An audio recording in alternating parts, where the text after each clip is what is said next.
अरे बहू, चाय ले ले, उठ जा बेटा। अरे मम्मी रहने देती ना, मैं उठ तो रही थी।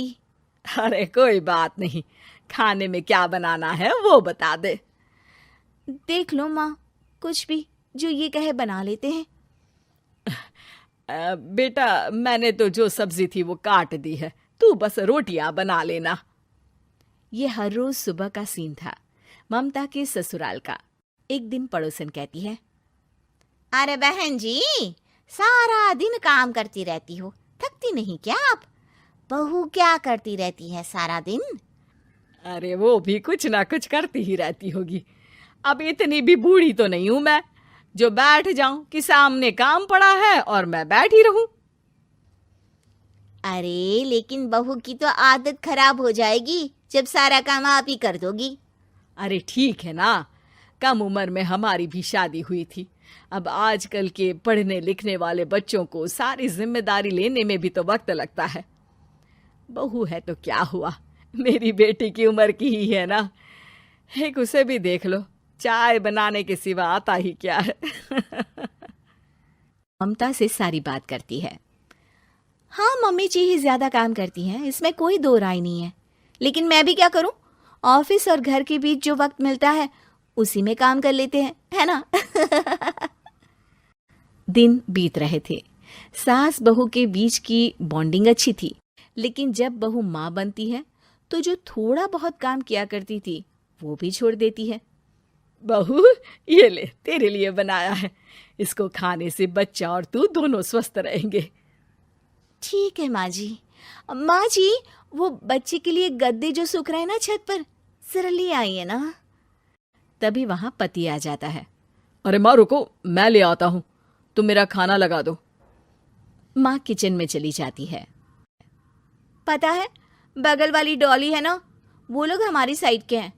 उसकी सास ने तो उसकी हड्डियों को मजबूत करने वाले लड्डू बनाए हैं। उसे भी बच्चा हुआ है ना। पता नहीं मम्मी जी क्या पानी सा उबाल कर दे देती है, मैं तो बस वही खा लेती हूँ। अरे तो तुम्हारे साइड बनता है तो तुम अपनी माँ से बोल दो, वो बना देंगी। आहा, माँ की तबीयत ठीक नहीं रहती, तुम जानती हो ना, कैसे बनाएंगी वो? अरे क्या हो गया सासू माँ को? कल तक तो फेसबुक में किटी की फोटो डाल रही थी। अच्छा अच्छा, चुप रहिए। डॉली की सास ने मनाया है, तुम लोगों का भी तो फर्ज बनता है। तभी वहां सास आ जाती है। ये ले बहू, गर्म पानी की बोतल, गर्म पानी पीने से पेट अंदर हो जाएगा। नहीं नहीं माँ जी, गर्म पानी पीने से प्यास नहीं बुझती। अरे पी लेना बेटा। वो बगल वाली डॉली को तो जानती है ना, जो तुम लोगों के साइड की है। तेरे साथ ही उसका भी बच्चा हुआ था। बेचारे का कोई ख्याल रखने वाला नहीं, सारा काम करती है और रात में बस एक लड्डू खाकर सो जाती है। पेट तो लटक ही गया है और बच्चा तो कितना कमजोर सा है उसका। अच्छा माँ, क्या बात है, डॉली की ये हाल है? क्यों मैडम, क्या कहना है आपका? अब पता है मुझे, किसी के पास मेरी सास की तरह सास थोड़ी ना है। नहीं नहीं बेटा, ऐसा नहीं है। मेरे लिए तो तुम सभी मेरे बच्चे जैसे ही हो। ममता को समझ में नहीं आता कि वो सास में कैसे कोई बुराई निकाले, क्योंकि हर कोई उससे उसकी सास की तारीफ ही किया करता था। एक रोज ममता के घर उसकी ननद आती है।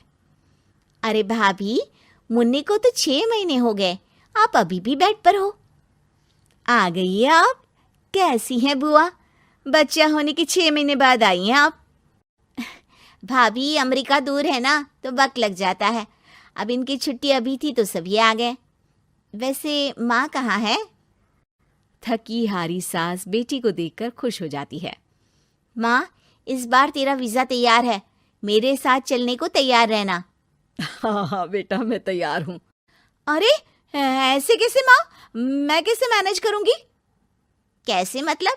जैसे मैंने किया अमेरिका में, आप इंडिया में कर लेना। वैसे आपका तो मायका भी पास ही में है ना। हाँ वो तो है, लेकिन वहाँ माँ के पास वक्त नहीं होता। ईश्वर भक्ति में उनका सारा समय चला जाता है। भाभी, बेटी परेशान हो तो माँ का ध्यान आरती में कैसे लग सकता है? समझ में ही नहीं आता। वैसे भी अब माँ को मैं अपने साथ ले जा रही हूँ। माँ को विदेश घूमने का शौक है ना। ममता मन मारकर चुप हो जाती है, लेकिन मन ही मन सोचती है कि वो कैसे सारा काम मैनेज करेगी। पति का खाना, नाश्ता, मुन्ने को नहलाना धुलाना, फिर रात भर इसके लिए दूध तैयार करना। माँ तो सारा काम करती थी। हे भगवान, ना भाई ना। क्या हुआ भाभी? क्या सोचकर ना भी ना कर रही हो? अरे कुछ नहीं, बस बच्चे के बाद से ही कमज़ोरी ज़्यादा हो गई है ना, तो अचानक से बड़बड़ाने लगती हूँ मैं। अगले दिन ममता अपनी माँ को फ़ोन करती है। राधे राधे। माँ मैं क्या करूँ, मेरी सास तो अमेरिका जा रही है बेटी के पास।